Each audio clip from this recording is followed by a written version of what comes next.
काफ़ी चीज़ों के अंदर अपनी बढ़ोतरी कर रहे हैं, चाहे वो तांबे के बिजनेस में हो, एयरपोर्ट के बिजनेस में हो, ईवी के क्षेत्र में की जाती है और उसका जो काम है वो भी काफ़ी अच्छा है। फिर भी उस शेयर प्राइस के अंदर बड़ी गिरावटें हो रही हैं। हमें दूर रहना पड़ेगा, क्योंकि जब हमारे ज़्यादा टेंशन हो जाती है तो वो हमारे माइंड में चढ़ जाती है, तो उससे भी थोड़ा सा हमें बचकर चलना पड़ेगा। तो साफ सुथरा ऑप्टिकल फाइबर केबल की असेंबली के लिए मिलना, ये भी एक बड़ी बात होती है। जब हम किसी डिफेंस की चीज़ों के साथ कोई कंपनी ऑर्डर पकड़ती है तो वो मजबूत चीज़ होती है, आप समझ लें।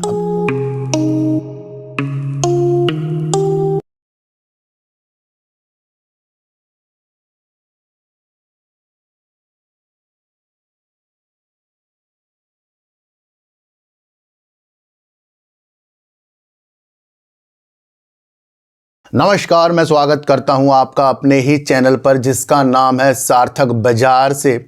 आज बात करेंगे JSW ग्रुप क्या अपनी ईवी सेक्टर को बढ़ा रहा है। आपको पता ही है JSW ने MG मोटर इंडिया के साथ साझेदारी कर रखी है। MG के नाम से जो कार आपको देखने को मिलती है, जिसके अंदर भी मैंने हाल ही में आपको बताया, उसने जो अपने फरवरी का हमारे सामने विवरण रखा है, उसके अंदर इलेक्ट्रिक वाहन जो कारें होती हैं उसका अच्छा उसका योगदान रहा है। ठीक है, तो JSW के संजय जिंदल जी ने ये भी कहा था कि वो ऑटो सेक्टर के अंदर बहुत ही पॉजिटिव हैं और देश के अंदर अगर टेस्ला गाड़ी आएगी एलन मस्क की, तो यहाँ की जो कंपनियां हैं महिंद्रा और टाटा, उनको कोई भी फर्क नहीं पड़ सकता, क्योंकि वो तो पहले ही बेस्ट वर्क यहाँ पर कर रहे हैं और वो खुद भी ऑटो के लिए यानी कि इलेक्ट्रिक वाहनों के लिए अपने द्वारा बहुत ही अच्छी चीज़ें कर रहे हैं। तो अब उन्होंने क्या चीज़ नई कर दी है उसके बारे में जानेंगे। बात करेंगे HFCL को फिर से ऑर्डर मिला, तो उसकी रूपरेखा, उसकी फंडामेंटल को भी आज हम थोड़ा थोड़ा देखेंगे। देखो सर, आपको कई बार ऐसा प्रतीत होता होगा कि जो कंपनी ऑर्डर जीतती जाती है और उसका जो काम है वो भी काफ़ी अच्छा है, फिर भी उस शेयर प्राइस के अंदर बड़ी गिरावटें हो रही हैं। हाल ही के दिन कोई भी अच्छे शेयर हों या बेकार शेयर हों, वो अपनी स्थिरता से गिरे ही गिरे हैं और बाज़ार के अंदर जो निगेटिव माहौल चल ही रहा है, उसको देखते हुए हमें ये लगता है कि जो भी अच्छी कंपनियां हैं उनको ऑर्डर भी मिल रहे हैं, फिर भी उसके बावजूद वो शेयर गिर रहे हैं। तो ऑर्डर मिलना, आगे की विस्तार की योजना करना, कंपनी अपने को मजबूत करती है फ्यूचर के लिए।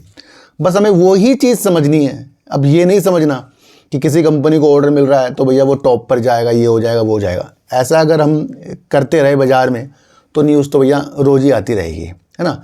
तो उस हिसाब से नहीं समझना, हमें ये देखना है कि कंपनी अपने साथ जोड़ती क्या जा रही है।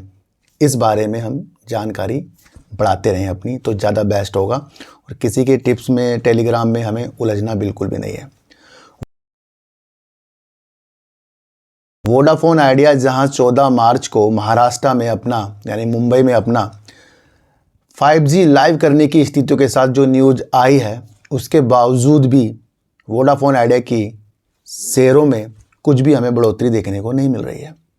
और एक न्यूज़ निकल कर आ रही है जहां पर वोडाफोन आइडिया को आज दिन तक, अभी दूसरी न्यूज़ नहीं आई, आज दिन तक 6090 करोड़ रुपए की बैंक गारंटी जमा करनी थी और इसने जो राहत डॉट सरकार से मांगी थी उसको वो राहत नहीं मिली, यानी कि आज ही उसको करनी थी। और वो राहत जो है सरकार ने वोडाफोन आइडिया को नहीं दी है। और वोडाफोन आइडिया की अगर ये चीज़ें हमें समझ में आ रही है कि सरकार ही खुद इसके अंदर अपनी हिस्सेदारी लेकर बैठी है, और बीच में भी वोडाफोन आइडिया ने कहा था कि वो सरकार से भी बातचीत कर रहे हैं, उन्हें अच्छी चीज़ें मिल सकती हैं आगे, तो एक निगेटिव न्यूज़ है जो इनको 6090 करोड़ रुपए की बैंक गारंटी देनी थी, गारंटी नहीं मिली है। तो यहाँ से एक निगेटिव न्यूज़ आ गई। और ये जो बैंक गारंटी डॉट ने यानी दूरसंचार विभाग ने स्पेक्ट्रम के लिए 2015 में ये गारंटी मांगी थी, जिसकी समय सीमा आज ही खत्म हो रही है और उसमें वोडाफोन आइडिया को कोई राहत मिलती हुई नहीं दिख रही है। और क्या पता आगे जाकर कुछ अच्छी न्यूज़ आ जाए, क्योंकि हम ये वीडियो बना रहे हैं दिन में। तो ये एक निगेटिव न्यूज़ है वोडाफोन आइडिया के लिए, जहाँ पर 2015 के स्पेक्ट्रम के लिए जो 6090 करोड़ रुपए की बैंक गारंटी थी, उसको आज इसे जमा करना था। उस पर सरकार का कोई भी रुख इसको पॉजिटिव की तरह नहीं मिला है, यानी कि स्वीकार नहीं किया गया है। तो ये भी एक देखने वाला विषय बन जाता है। देखो JSW ग्रुप जो है, सज्जन जिंदल जी हैं, काफ़ी चीज़ों के अंदर अपनी बढ़ोतरी कर रहे हैं, चाहे वो तांबे के बिजनेस में हो, एयरपोर्ट के बिजनेस में हो, ईवी के क्षेत्र में हो, या अपनी रणनीति को स्टील के अंदर बेस्ट बनाने के लिए उभरते रहे हैं। हमें ज़्यादातर Tata group, Ambani group, Adani group, Vedanta, इस तरीके की देखने को मिलता है कि ये कंपनियां बहुत अच्छा वर्क करती हैं, इन ग्रुप की कंपनियां। लेकिन सज्जन जिंदल भी अगर हम देखें तो वो अपनी कंपनी के लिए काफ़ी जोड़ तोड़ करते जाते हैं।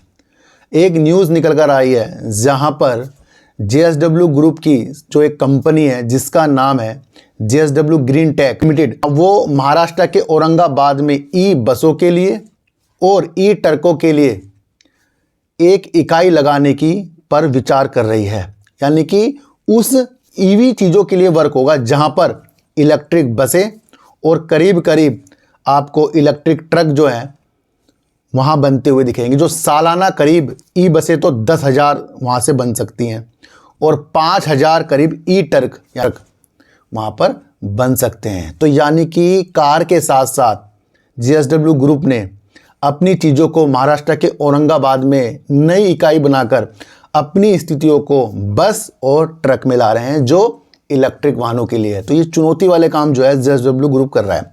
अब इसके लिए इसको पैसों की भी आवश्यकता होगी, करीब 1480 करोड़ रुपए ये जो है ऋण के माध्यम से दीर्घकालीन के लिए उठाएंगे। तो करीब करीब 1480 करोड़ भी मान लें, 1480 करोड़ रुपए से न्यूज़ है।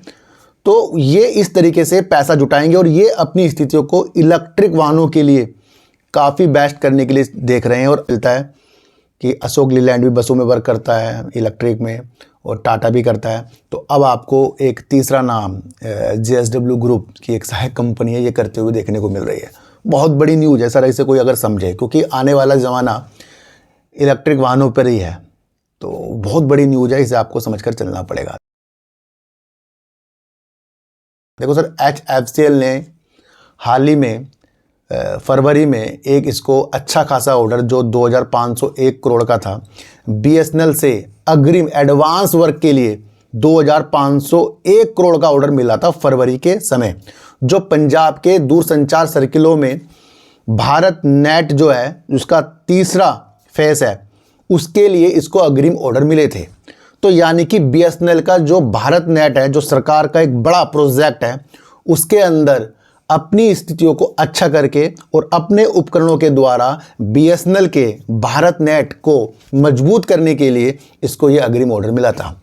फिर एक चीज़ और अगर हम देखें तो जनवरी में इसको RVNL के साथ एक बड़ा ऑर्डर इसने हासिल किया था, जो उत्तर प्रदेश पूर्व दूरसंचार सर्किल और उत्तर प्रदेश पश्चिम दूरसंचार सर्किल में भारत नेट चरण थर्ड के लिए 1 वर्ष की वारंटी अवधि सहित 10 वर्षों के लिए दूरसंचार उपकरणों के रखरखाव के साथ साथ ऑप्टिकल फाइबर केबल्स, दूरसंचार उपकरण और संबंधित सहायक उपकरणों की आपूर्ति के लिए करीब करीब 2,167.65 करोड़ रुपए के अग्रिम खरीद ऑर्डर सफलतापूर्वक प्राप्त किए थे इसने RVNL के साथ।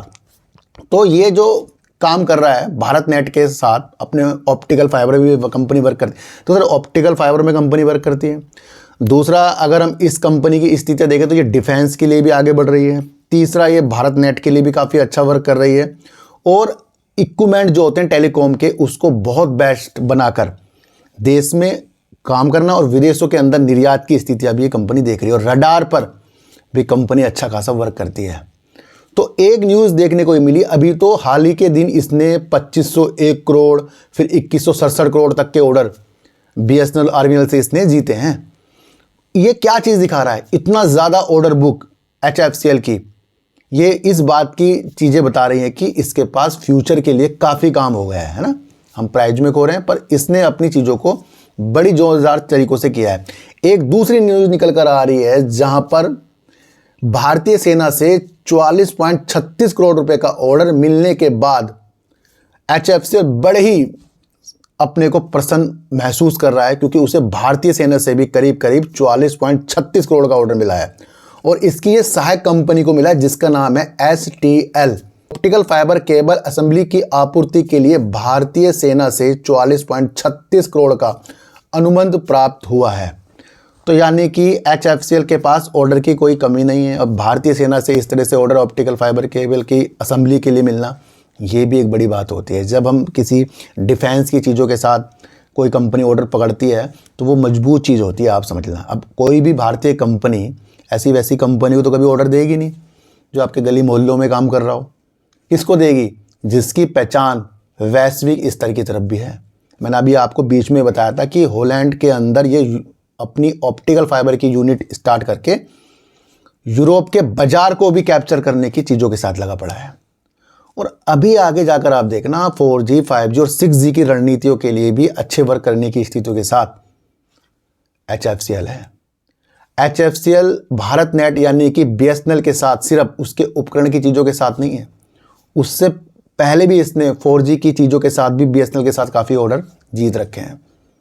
तो एक मजबूत है। तो सर इस कंपनी की जो वर्क हैं वो हमारे डिजिटलकरण को ज़्यादा बढ़ाते हैं, जहाँ से हम नेट की सुविधा लेकर बढ़िया वर्क करते हैं।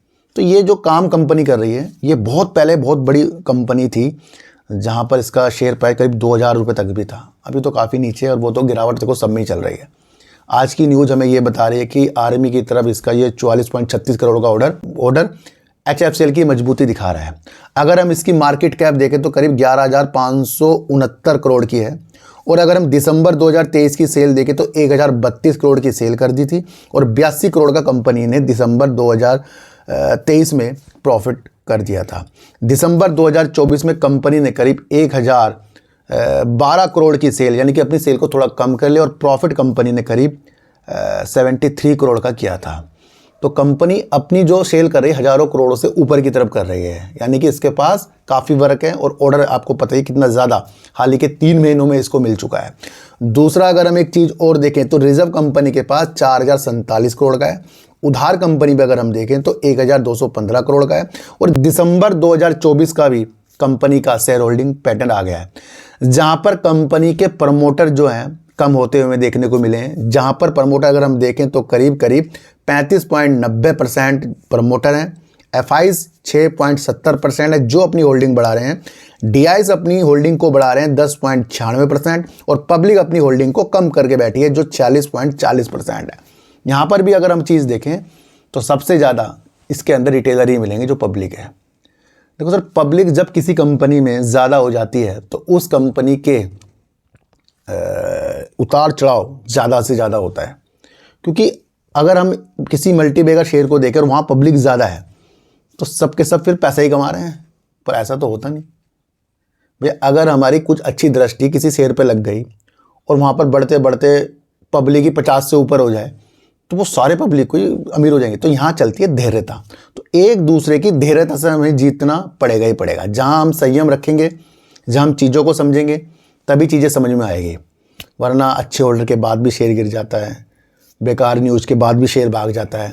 तो ये आपके और मेरे हाथ में नहीं है, ये होता है ऑपरेटर के हाथ में। तो वोडाफोन आइडिया ने अपनी 2015 के स्पेक्ट्रम के लिए जो गारंटी दी थी उसकी आज समय सीमा थी जमा करने की। उसके ऊपर उसे कोई भी राहत सरकार के द्वारा नहीं मिली है। तो ये भी आप समझकर चलना। तीसरा, अगर आप समझें कि JSW ग्रुप जो है अपनी सहायक कंपनी के साथ एक इकाई खोलने के लिए महाराष्ट्र के औरंगाबाद में अपनी चीज़ों को 1480 करोड़ रुपए करीब के दीर्घकालीन लोन के लिए पैसा जुटाएगा और अपने इस इकाई के अंदर वो EV बसें और EV ट्रक के लिए वर्क करेगा। यानी कि एक और कड़ी JSW ग्रुप अपने साथ जोड़ता जा रहा है। तो आज की वीडियो आपको कैसी लगी सर, एक बार मुझे ज़रूर बताना। किसी की भी बातों में आपको बिल्कुल भी नहीं आना भैया, चाहे मैं ही क्यों ना हूँ। मेरी जो भी वीडियो बनती है न्यूज़ बेस है, खरीदने बेचने की नीतियाँ नहीं है। उस नीतियों को आपको समझकर चलना है। मेरा कोई टेलीग्राम, कोई व्हाट्सएप ग्रुप बिल्कुल भी नहीं है, ना ही आज तक मैंने बनाया है। तो सावधान रहें, स्वस्थ रहें, मस्त रहें और शेयर बाज़ार के आनंद लेते रहें। और टेंशन से हमें दूर रहना पड़ेगा, क्योंकि जब हमारे ज़्यादा टेंशन हो जाती है तो वो हमारे माइंड में चढ़ जाती है। तो उससे भी थोड़ा सा हमें बचकर चलना पड़ेगा। तो साफ़ सुथरा काम करना है, किसी की बातों में आपको बिल्कुल भी नहीं है। तो चींटी को आटा दीजिए, गाय को रोटी दीजिए और अपने बच्चों को ज़्यादा से ज़्यादा प्यार कीजिए, क्योंकि बच्चे ही आपकी मासूमियत से किस्मत पलटेंगे। तो फिर मिलेंगे आपसे नई वीडियो के साथ, जब तक के लिए नमस्कार।